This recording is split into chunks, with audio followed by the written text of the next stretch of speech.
प्रदेश के मुख्यमंत्री योगी आदित्यनाथ जी के एक स्टेटमेंट के बाद से जिस तरीके से एक विशेष वर्ग मुस्लिम समाज है उसे अपने पे ले लिया है बटोगे तो कटोगे के नाम पर। दोस्तों योगी आदित्यनाथ जी के स्टेटमेंट के बाद से जो मुस्लिम समाज है उन्हें यह लग रहा है कि योगी आदित्यनाथ जी जो हिंदू बटे हुए हैं, पंडित हो गए, ठाकुर हो गए, कुशवाहा हो गए, कुर्मी हो गए या फिर बनिया हो गए, जो अलग अलग जातियों में बटे हैं उसे एकत्रित करने की बात कर रहे हैं योगी आदित्यनाथ जी ने। लेकिन दोस्तों योगी आदित्यनाथ जी ने किसी भी धर्म का नाम नहीं लिया, किसी जाति का नाम नहीं लिया। बट दोस्तों हिंदू भी एक हो सकते हैं, जो मुस्लिम समाज है आपस में बटे हुए शिया सुन्नी वो भी एकत्रित हो सकते हैं, इसमें कोई बड़ी बात नहीं है।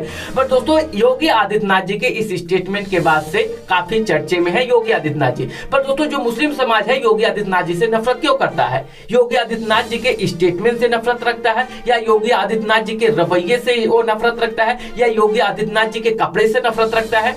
बट दोस्तों जिस तरीके से जयपुर में वक्फ बोर्ड बिल संशोधन के नाम पर मुस्लिमों को एकत्रित किया गया और उसका नेतृत्व कर रहे थे अरशद मदनी ने एक बार और जयपुर में मुस्लिम समाज को भड़काने में लगे हुए हैं। जिस तरीके से जयपुर में भड़काऊ स्टेटमेंट दे रहे हैं, इससे तो पहले भी अरशद मदनी कई बार भड़काऊ स्टेटमेंट दे चुके हैं। बट दोस्तों आप भी उनका वीडियो देखिए कि कैसे वह एक बार और मुस्लिम समाज को भड़का रहे हैं वक्फ बोर्ड बिल संशोधन के नाम पर। दोस्तों जयपुर में जनसभा की गई है। दोस्तों हमारे नौजवान बुज़दिल नहीं है, ये बात मैंने बार बार कही है कि हमारे उलमा ने, हमारे दानिशवरों ने, हमारे कायदीन ने अपने नौजवानों को कंट्रोल करके रखा है। जिस दिन ये नौजवान हमारे कंट्रोल से बाहर हो गए तो तुम्हारे बस की बात नहीं है कि इनको कब्जे में कर सको। 24 तारीख को ये बात होगी, ये दिखाया जाएगा कि आज हम पूरे अमन के साथ आए हैं, हाथ में तिरंगा लेकर आए हैं, कानून अपने हाथ में नहीं लिया है,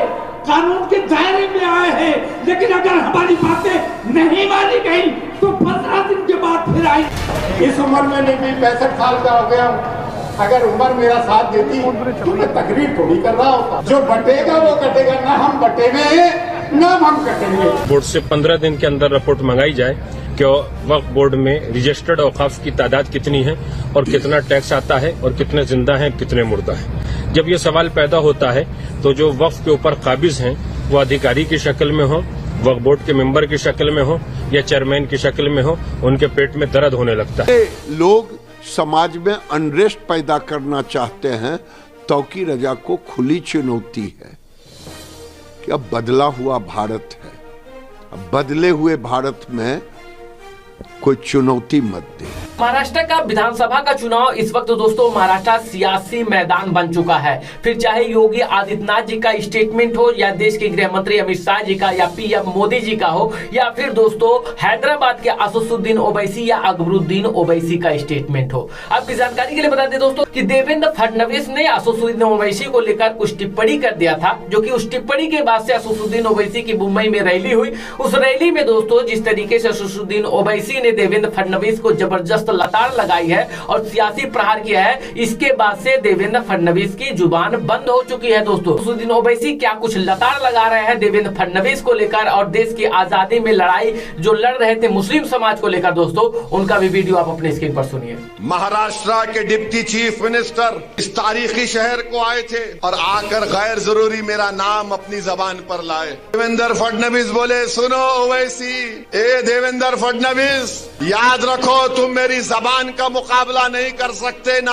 अगर तुम मोदी अमित शाह भी बैठ गए तो मेरी जबान का मुकाबला नहीं कर सकते। क्या बोले? ये वोट जिहाद, धर्म युद्ध। हम इलेक्शन कमीशन ऑफ इंडिया से पूछना चाहते हैं, क्या ये जबान इलेक्शन के कानून के ताबे है या उसके खिलाफ है? इलेक्शन कमीशन ऑफ इंडिया जवाब दो। ये महाराष्ट्र के चीफ इलेक्टोरल ऑफिसर से हम पूछना चाह रहे हैं, मेरा नाम लेकर जिहाद का नाम लिया जा रहा है, धर्म युद्ध का नाम लिया जा रहा है, ये इलेक्शन कानून के खिलाफ नहीं है। सुनो देवेंद्र फडणवीस, तुमने कई एमएलएस को खरीद लिया, चोरी कर ली, तो तुमको क्या बोला जाए? डाकू बोला जाए या चोर बोला जाए?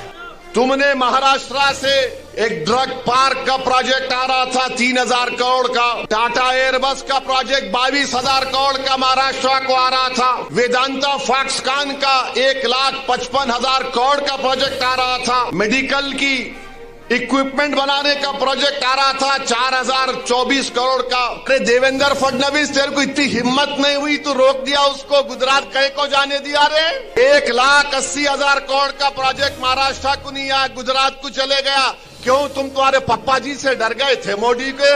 अरे देवेंद्र फडणवीस, तुम जिस चीज को लाना चाहते ना औरंगाबाद में, वो चीज कभी नहीं आएगी इंशाअल्लाह ताला। मैं लिख के रख रहा हूं, बाबा साहिब अम्बेडकर ने जो संविधान बनाया उसमें फडणवीस भी बराबर है, ओवैसी भी बराबर है, कोई ऊपर कोई नीचे नहीं है। जरांगे पाटिल का नाम निकलेगा फडणवीस, तुम्हारी जबान लड़खड़ा जाएगी जरांगे पाटिल का नाम लेने से।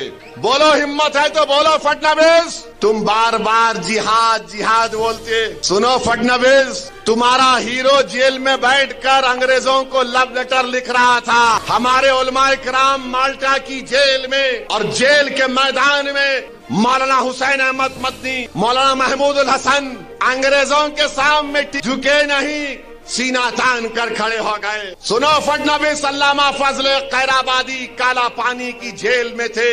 अल्लामा फजले खैराबादी ने अंग्रेजों से कोई सौदा नहीं किया। फडणवीस, जब तुम्हारे बुजुर्ग नहीं थे, अंग्रेजों से लड़ने का तरीका हमने देश को सिखाया, हमने बताया कैसे अंग्रेजों को भगाया जा सकता।